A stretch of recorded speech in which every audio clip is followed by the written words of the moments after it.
जय हिंद दोस्तों, इग्नू वाला फौजी यूट्यूब चैनल में आपका स्वागत है। आज हम बात करेंगे BE VAE 181 पर्यावरण अध्ययन के चैप्टर नंबर 10 के बारे में, जो कि है अपशिष्ट प्रबंधन। इस चैप्टर में देखेंगे हम इस चैप्टर की थ्योरी, कॉन्सेप्ट प्लस इसके MCQ, और जो इस चैप्टर के इंपॉर्टेंट 1 नंबर के क्वेश्चन होंगे वो सारे हम इसमें देखेंगे। चैप्टर 9 कंप्लीट कर चुके हैं, जिसमें 1 से 9 तक सारे थ्योरी प्लस MCQ समझाए गए हैं। सारे इंपॉर्टेंट चैप्टर्स हैं, सबको देख लीजिएगा। सारे अप्रोक्स आधे घंटे की वीडियो है, कोई ज़्यादा नहीं है। आप इसे पढ़कर आराम से 40 प्लस नंबर प्राप्त कर सकते हैं। आइए बात करते हैं अपशिष्ट प्रबंधन के बारे में। इससे पहले इसके इंपॉर्टेंट MCQ देख लेते हैं, जो कि पिछले साल के एग्जाम पेपर में आए हैं। इसमें देखते हैं पहला क्वेश्चन है, निम्न में से कौन सी अपशिष्ट कटौती विधि नहीं है? पहली है प्रक्रिया में परिवर्तन, दूसरा है अपशिष्ट साधारण, तीसरी है अपशिष्ट पृथक्करण, और लास्ट है लैंडफिल निस्तारण। तो इसमें क्या है, लैंडफिल निस्तारण इसका राइट ऑप्शन होगा, क्योंकि क्या है, अपशिष्ट कटौती विधि ये नहीं है और बाकी सारी अपशिष्ट कटौती विधि है। 1 2 3 सारी है, ये लैंडफिल निस्तारण नहीं है, तो ये इसका राइट आंसर होगा। अस्पतालों के विषैले कचरे को कैसे निपटान किया जाता है? पहला है भस्मीकरण, समुद्र में फेंकना, पुनर्चक्रण, लैंडफिल निस्तारण। तो इसका आंसर आएगा लैंडफिल निस्तारण। क्या है, विषैले कचरे को निपटान किया जाता है।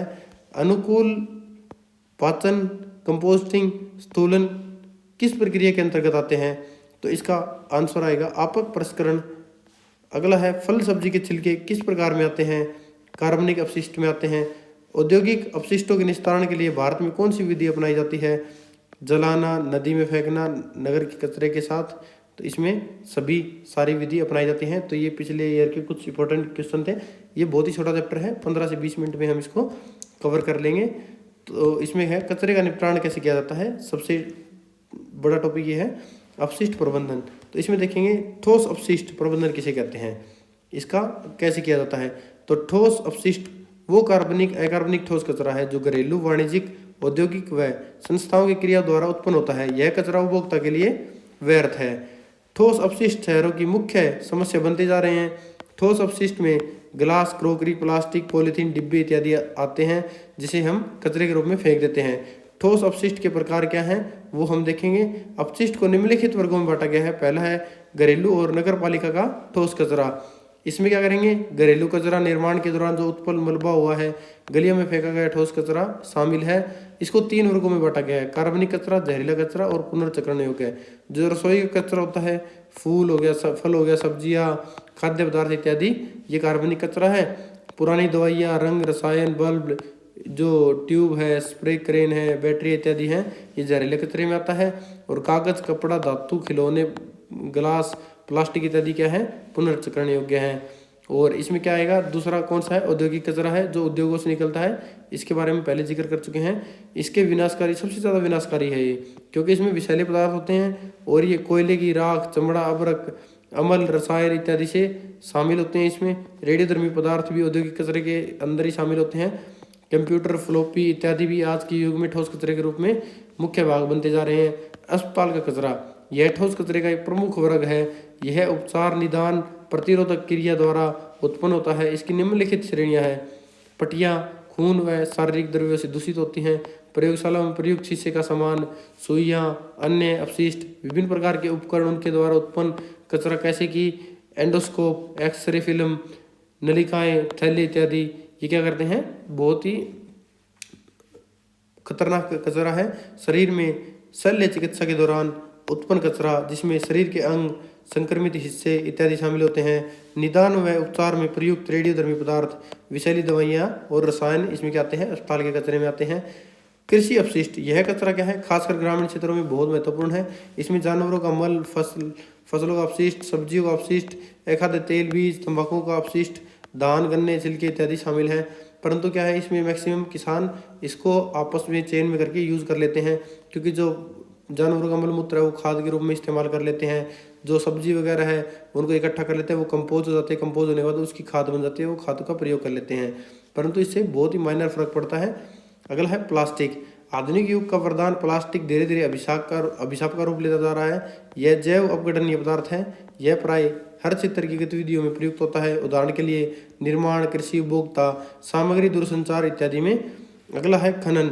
खनन खनिज पदार्थों को धरती से निकालने की प्रक्रिया है। इस प्रक्रिया में ठोस अपशिष्ट बहुआयात में पाए जाते हैं, जैसे कि सोने के खनन के दौरान सिर्फ 0.03 शुद्ध सोना निकलता है, बाकी 99.97 अपशिष्ट ठोस कचरे के रूप में मात्रा को बढ़ाता है। तो खनन से भी कचरा निकलता है। ठोस अपशिष्ट के मुख्य कारण क्या है?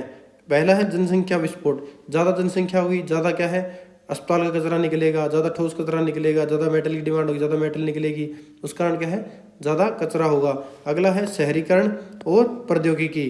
तो क्या है, शहरीकरण में क्या है, शहर ठोस कचरे के बड़े उत्पादक हैं। इसी प्रकार अमीर देश विकासशील देश के मुकाबले अधिक ठोस अपशिष्ट पैदा करते हैं। यह जीवन शैली के कारण है जो मुख्यतः उपभोक्ता है। तेजी से विस्तार में आ रही तकनीकी भी ठोस अपशिष्ट को मुख्य उत्पादक है। प्रयोग करो और फेंको नीति भी ठोस कचरे के उत्पादन में योगदान दे रहे। जो इस कचरे के प्रभाव हैं उनको देखेंगे हम कि इनके क्या प्रभाव पड़ेंगे। तो कई प्रकार की बीमारियों जैसे पेचिश, हैजा और दूसरे छूत रोग जैसे कठोर कचरे पर जीवन यापन करने वाले मच्छर मक्खियों द्वारा फैलाए जाते हैं, वो फैलते हैं। ठोस कचरे से सीधा संपर्क त्वचा रोग का कारण बन सकता है। संक्रमित धूल आँखों व सांस के रोगों का कारण बनती है। लैंडफिल से निकलने वाली मीथेन गैस से धमाके हो सकते हैं और मृत्यु का कारण बन सकते हैं। प्लास्टिक कचरे का खराब प्रबंधन भूमि में जहरीले पदार्थों को इकट्ठा करने का कारण बन सकता है। जलाशयों के पास ठोस कचरे का जमाव जल को गंदा करता है, जिससे जल प्रदूषण होता है। इससे भोजन कड़ी में जहरीले तत्व जमा हो जाते हैं। निकासी प्रणाली में ठोस कचरे से रुक सकती है, जिससे बाढ़ का खतरा बन जाता है। बदबू व खराब दृश्य भी पर्यावरण को गंदा करते हैं। ठोस अपशिष्ट का प्रबंधन, तो ये सबसे इम्पोर्टेंट है, इसको ध्यान से देखिएगा। ठोस अपशिष्ट प्रबंधन से हमारा अर्थ यह है कि इसके बुरे प्रभाव को कम किया जाए, जिससे क्या है, कल के लिए ऐसी स्थिति ना पैदा हो जो कंट्रोल से बाहर हो जाए। और इसमें क्या है, ठोस कचरे को इकट्ठा करना, तकनीकी तौर पर उसे अरेंज करना और आर्थिक व्यवहारिकता को देखते हुए खाता शामिल करना। संग्रहण ठोस अपशिष्ट प्रबंधन का पहला बेसिक कदम ठोस अपशिष्ट को जमा करना। कचरे को उसको पैदा होने वाली जगह से, जैसे कि घर, अस्पताल, कारखाना, होटल इत्यादि को इकट्ठा किया जाता है। फिर भी इन्हें अलग अलग वर्गों में बांट दिया जाता है, जैसा कि अकार्बनिक, कार्बनिक, पुनर्चक्रीय और अचक्रीय, जैव अपघटित और जैव घटित इत्यादि शामिल है। भारत में कूड़ा करकट उठाने वाले लोग अपशिष्ट प्रबंधन के मुख्य योगदान दे रहे हैं। तो संग्रहण इसकी एक प्रक्रिया है। अगली प्रक्रिया है कि क्या प्रोसेसिंग, इसको वेस्ट को कैसे ठीक किया जाए। ठोस कचरे का पुनर्चक्रण के लिए कच्चे माल के रूप में प्रयोग किया जा सकता है। 4R का नियम अपनाकर ठोस कचरे के प्रबंधन में महत्वपूर्ण भूमिका अपनाई जा सकती है। तो जो 4R है उसमें पहला R है रीयूज, मतलब उसको क्या है, दोबारा यूज करो। दोबारा यूज करो, नई चीज़ें खरीदने से मना करो और घर में पड़े जो चीज़ें हैं उनका दोबारा इस्तेमाल करो। रीयूज करो, क्या है, पुनः प्रयोग करो। अगला R क्या है, पुनः प्रयोग। कचरा है जो उसको सीधा दोबारा इस्तेमाल करें, जैसे कि सॉफ्ट ड्रिंक के डिब्बे को काट कर पेंसिल बॉक्स के रूप में अपना लिया जाए। अगला R है रिसाइकिल करो, उन चीज़ों का उपयोग करो और जो पुनर्चक्रित हो सके उसे साधनों पर दबाव कम होगा, जैसे कि धातु इत्यादि। तो ये थर्ड R है। और फोर्थ R क्या है, कम, रिड्यूस करो, चीज़ों का प्रयोग कम करो, जिससे क्या है, एक सुरक्षा विधि अपनाई जा सके। ठोस कचरे का विसर्जन, निपटान कैसे होगा। विभिन्न प्रकार के तरीके अपनाए जाते हैं, जिससे क्या है, ठोस कचरे को ठिकाने लगाया जाता है। पहला है उसमें भूभराव। इस विधि में शहरी इलाकों से ठोस कचरा इकट्ठा करके किसी स्थान पर डाला जाता है, फिर इसे मिट्टी से ढका जाता है ताकि भूमि पर भारी मशीनें चलाकर इसे दबाया जा सके। जब गर्त पूरी तरह भर जाए तब उसको मिट्टी से पूरी तरह ढक दिया जाता है और इस भूमि का प्रयोग अन्य कार्यों के लिए किया जा सकता है। लाभ क्या है, यह सरल है, आर्थिक दृष्टि से फायदेमंद है। हानि क्या होगी, इस जगह से हर समय दुर्गंध आती रहेगी, क्योंकि कितना ही कुछ हो, मतलब ज़्यादा तो ज़्यादा गहराई भी करना पड़ेगा। अगर गहराई पर नहीं करोगे तो मृदा का बर्तन होगा, मिट्टी उड़ेगी और उससे बदबू आएगी। भस्मीकरण करो। इस विधि में ठोस कचरे को बड़ी बड़ी भट्टियों में 670 डिग्री से ज़्यादा तापमान पर जलाया जाता है। इस विधि से उत्पन्न उत्पादों जैसे राख, निम्न श्रेणी, सीमेंट इत्यादि बनाने में प्रयोग होता है। खाद बनाना। नगर पालिका के कचरे में 30 से 40% कार्बनिक पदार्थ पाए जाते हैं। इस कचरे को कंपोस्टिंग की विधि द्वारा पुनर्चक्रित किया जा सकता है। इस प्रक्रिया में कई जीवाणु फफूंद ठोस कचरे को गलाकर उसे जैविक खाद में बदल देते हैं। यह खाद पोषक तत्वों से भरपूर होती है। इस तरह इस विधि से पोषक तत्व एक बार फिर मिट्टी मिल जाते हैं और पुनर्चक्रित हो जाते हैं। अगला बात करेंगे हम ई कचरे के बारे में। तो ई वेस्ट क्या होता है। इलेक्ट्रॉनिक कचरे या ई कचरे में बिजली या इलेक्ट्रॉनिक उपकरणों के बारे में बताया गया है। उपयोग किए गए इलेक्ट्रॉनिक्स जो सामग्री पुनर्संयोजन के माध्यम से नवीनीकरण पुनः उपयोग, पुनर्विक्रय, निस्तारण, पुनर्चक्रण के लिए कोई भी जो कचरा है उसे ई कचरा माना जाता है। विकासशील देशों में ई कचरे के अनौपचारिक प्रसंस्करण से मानव स्वास्थ्य पर प्रतिकूल प्रभाव पड़ा है और पर्यावरण प्रदूषण हो सकता है। ये क्या थी, इलेक्ट्रॉनिक जो कचरा है उसकी परिभाषा क्या है, ये इसी से रिलेटेड है, तो आप इसे देख सकते हैं। इसका वर्गीकरण कैसे किया गया है, बिजली से चलने वाले जो भी उपकरण है पर्यावरण को नुकसान पहुंचाते हैं और पहुंचाने की क्षमता है, जिसे अगर जिम्मेदार तरीके से नष्ट नहीं किया जाता तो बिजली में जो क्या है, बिजली और इलेक्ट्रॉनिक कचरे के प्रकार हैं।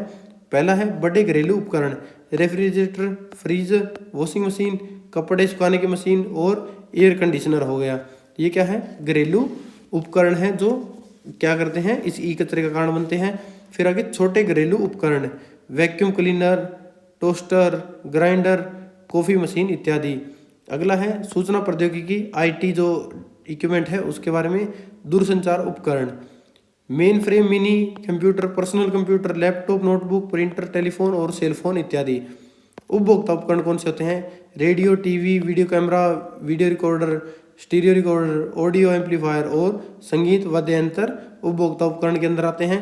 विद्युत इलेक्ट्रॉनिक्स उपकरण, खिलौने, अवकाश उपकरण और खेल के सामान, स्वतः औषधि निर्माता, पेय, गर्म ठंडे बोतलों के लिए, तो ये क्या है, उसके वर्गीकरण में आते हैं। इलेक्ट्रॉनिक अपशिष्ट पदार्थ क्या होते हैं, कुछ कंप्यूटर घटकों को नए कंप्यूटर उत्पाद के असेंबल करने के लिए फिर से उपयोग किया जा सकता है, जबकि अन्य धातुओं को कम कर दिया जाता है जो कि अनुप्रयोग में पुनः उपयोग किए जा सकते हैं, जैसा कि कैथोड रे ट्यूब में पाए जाने वाले phosphor coated glass, flat panel display में पाए जाने वाले एल्यूमिनियम और कीमती धातुओं के रूप में विविध या बड़ी मात्रा में पाए जाने वाले पदार्थ, epoxy resin, fibre glass, PVC, tin इत्यादि क्या है, शामिल हैं। कम मात्रा में पाए जाने वाले तत्वों में पारा, कैडमियम और थैलियम शामिल है। तो इस प्रकार क्या है, इनको एक्सट्रैक्ट किया जाता है अलग अलग, क्या है, लेड को अलग यूज किया जाएगा, तांबे को अलग कर लिया जाएगा, मतलब जो जो इक्विपमेंट निकलेंगे उसको अलग अलग दोबारा पुनर्चक्रण में प्रयोग किया जाएगा।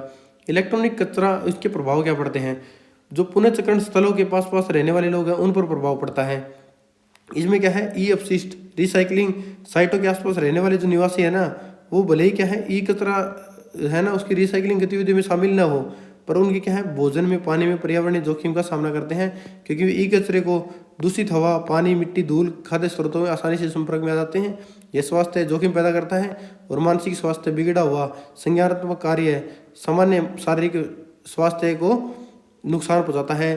जन्म पूर्व जोखिम और नवजात शिशु के स्वास्थ्य से इसे जोखिम पड़ता है, क्योंकि ई कचरे के लिए जन्म पूर्व जोखिम से नवजात शिशुओं के प्रदूषकों के मानव शरीर में बोझ के प्रतिकूल प्रभाव पड़ता है। चीन में सबसे प्रसिद्ध ई कचरा रिसाइकलिंग साइटों में से एक गुइयू में यह पाया गया कि नवजात शिशु की गर्भनाल, रक्त सीसा सदरता ई कचरे की रिसाइकलिंग प्रक्रिया में माता पिता की भागीदारी के साथ जुड़ी हुई थी, और साथ ही वह क्या पाया गया कि माताओं ने कितनी देर तक रहने के लिए खर्च किया, और यह गर्भावस्था के दौरान गीयू और ई कचरा रिसाइकलिंग कारखानों में जो कार्यशाला है उसमें बिताई। अनौपचारिक ई कचरे के पुनर्चक्रण के लिए जन्म के पूर्व जोखिम उनके भविष्य के साथ नवजात शिशु के व्यवहार और सीखने की समस्याओं जैसे प्रतिकूल जन्म परिणामी दीर्घकालीन प्रभाव को जन्म देती है। बच्चों पर प्रभाव पड़ते हैं, जो कि हमने ऊपर देखा वही इसमें नीचे आ सकता है। बच्चों पर प्रभाव पड़ते हैं, पर्यावरणीय प्रभाव पड़ते हैं। ई वेस्ट पर जागरूकता कार्यक्रम क्या क्या चलाया गया है और उसमें क्या क्या है, हम इसमें नीचे देखेंगे। भारत में ई कचरा प्रबंधन के नॉलेज बैंक, यूरोपीय आयोग द्वारा समर्थित एशिया प्रो इको कार्यक्रम, पर्यावरण नीतियाँ, प्रौद्योगिकी प्रथाओं के आदान प्रदान और यूरोपीय के बीच स्थायी निवेश और व्यापार को बढ़ावा देने के लिए एशियाई क्षेत्रों में पर्यावरण प्रदर्शन के लिए समर्पित संघ के सदस्य राज्य दक्षिण एशिया, दक्षिण पूर्व एशिया और चीन है। ई वेस्ट गाइड इंडिया इंडो, ये इसके कुछ प्रोग्राम चलाए गए हैं, ये इंपॉर्टेंट है, देखिएगा। जर्मन स्विस साझेदारी की एक पहल ई कचरे पर जानकारी संस्थान के साथ साथ हितधारकों के लिए एक सामान्य सहयोग कार्यक्रम मंच के रूप में काम करने के लिए डिजाइन की गई है। National solid waste association in India ठोस कचरा मैनेजमेंट के क्षेत्र में एक प्रमुख पेशेवर गैर लाभकारी संस्था है, जिसने भारत के विषैले खतरनाक अपशिष्ट को जैव रासायनिक अपशिष्ट भी शामिल है। यह 1996 में गठित किया गया था। इसके लक्ष्यों में ठोस अनुसंधान के विकास के साथ साथ एक पेशे के रिसर्च और विकास मानकों और माल प्रथाओं के रूप में ठोस कचरा प्रबंधन विकास शामिल है। कई अन्य संगठन जैसे टॉक्सिक लिंक, स्टेप कार्यशाला, WEEE फोरम, स्वच्छ भारत, भारतीय पर्यावरण समाज, इंडिया हैबिटेट सेंटर, कई अन्य संगठन है जैसे टॉक्सिक लिंक, कार्यशाला, फोरम, स्वच्छ भारत, और ये क्या है, इन्होंने ये प्रोग्राम चलाया है। अगला देखेंगे हम बायोमेडिकल कचरा है के बारे में समझिए। तो इसके बारे में लोग कम ही जानते हैं। हमने देखा अस्पतालों में नीडल्स लगती हैं, वो डाल देते हैं, वो कहाँ जाता है, पट्टी हो गई और बहुत सारे इंस्ट्रूमेंट है। जो हमारी ग्लूकोज लगाई तो उसकी नाली है, वो प्लास्टिक का डब्बा कहाँ गया। तो इसके बारे में बहुत ही इंपॉर्टेंट है, थोड़ा समझने योग्य भी है, इंटरेस्ट भी आएगा थोड़ा समझोगे तो। जैव चिकित्सा अपशिष्ट बायोमेडिकल कचरा क्या होता है। चिकित्सा अपशिष्ट नियंत्रण स्वास्थ्य सेवा प्रदाताओं द्वारा प्रतिदिन सामना की जाने वाली सबसे बड़ी मुश्किलों में से एक है। नागरिक, राज्य और स्थानीय नियमन जैसी अन्य इकाइयों के लिए अक्सर समस्या बन गई है। जैसे देखते हैं कि जो पदार्थ रक्त में लथपथ है, दस्ताने हो गया, गाउन हो गया इत्यादि, प्रक्रियाओं के दौरान बनाए गए मानव व पशु उत्तक, संक्रामक रोगों एजेंटों की संस्कृति, संचारी रोगों के साथ साथ रोगी के कमरे में उत्पन्न कोई अपशिष्ट और छोड़े गए टीके। इसकी ये परिभाषा है, परिभाषा को आप देख सकते हैं कि इसकी क्या परिभाषा है। नीचे इसका वर्गीकरण किया गया है कि किस किस ये श्रेणी के आते हैं, क्या क्या होते हैं। तेजधार वस्तुएं होगी, इस तरह के कचरे में शामिल जो त्वचा में छेद कर सकती है, और सुई, स्केलपेल, लेसेट, टूटे ग्लास, रेजर, एम्प्लूस, स्टेपल, तार, ट्रोकार इत्यादि शामिल हैं। अगला गया रोग विज्ञान संबंधी, मानव तरल पदार्थ, उत्तक, रक्त, शरीर के अंग, शारीरिक तरल पदार्थ, दूषित पशु शव इसमें अपशिष्ट श्रेणी में आते हैं। औषधीय संबंधी, इस समूह में सभी अप्रयुक्त, समाप्त या दूषित टीके के ड्रग्स शामिल हैं। इसमें एंटीबायोटिक्स, इंजेक्शन और गोलियां भी शामिल हैं। संक्रामक अपशिष्ट, कुछ भी संक्रामक या संभावित संक्रामक इस श्रेणी में जाता है, जिसमें लैब, उत्तक, मलमूत्र उपकरण, प्रयोगशाला संस्कृतियाँ शामिल है। जेनोटॉक्सिक्स अपशिष्ट, तो क्या है, जेनोटॉक्सिक अपशिष्ट में यह मेडिकल कचरे का एक अत्यधिक खतरनाक रूप है, जो या कार्सिनोजेनिक या क्या है, टेराटोजेनिक, अगला है म्यूटोजेनिक, इसमें आते हैं। अगला लास्ट है हमारा सामान्य गैर विनियमित चिकित्सा अपशिष्ट, गैर खतरनाक अपशिष्ट भी कहा जाता है। इस प्रकार कोई विशेष रासायनिक, जैविक, भौतिक या रेडियोधर्मी खतरा नहीं है। पर्यावरणीय पर चिकित्सीय अपशिष्ट का प्रभाव क्या पड़ता है वो देखेंगे। जो पर्यावरण पर इसका क्या प्रभाव पड़ता है, जब तक इसका प्रबंधन ठीक से नहीं किया जाता तब तक मेडिकल कचरा स्वास्थ्य कर्मियों, अपशिष्ट कर्मियों और आम जनता के लिए स्वास्थ्य संबंधी खतरे पेश करता है। चिकित्सा अपशिष्ट के कुछ प्रभाव बताइए। छोड़ी गई सुई, हमें सुई की छेड़ संभावित इंजेक्शन के संपर्क में ला सकती है। हाउसकीपर को भी खतरा है जब तेजधार वस्तुएं प्लास्टिक की थैलियों से अपना रास्ता निकालते हैं। ये अपशिष्ट हमें विकिरण के जलने, सूक्ष्म जीवों, विषाक्तता, प्रदूषण और अन्य खतरों में ला सकते हैं। व्यापक रूप से इलाज अपशिष्ट लैंडफिल के लिए भेजा जा सकता है, जिसे हमारे पीने और पानी के पर्यावरण प्रदूषित कर सकते हैं। हमारे समुद्रों पर बायोमेडिकल कचरे का सबसे गंभीर प्रभाव पड़ता है। पानी में जहर का स्त्राव बनता है और जब समुद्री जीवों द्वारा खाया जाता है तो विषाक्त पदार्थों को खाद्य श्रृंखला में इंजेक्ट किया जाता है, अतः उन मनुष्य तक पहुंच जाएगा जो समुद्री जानवरों का उपभोग करते हैं।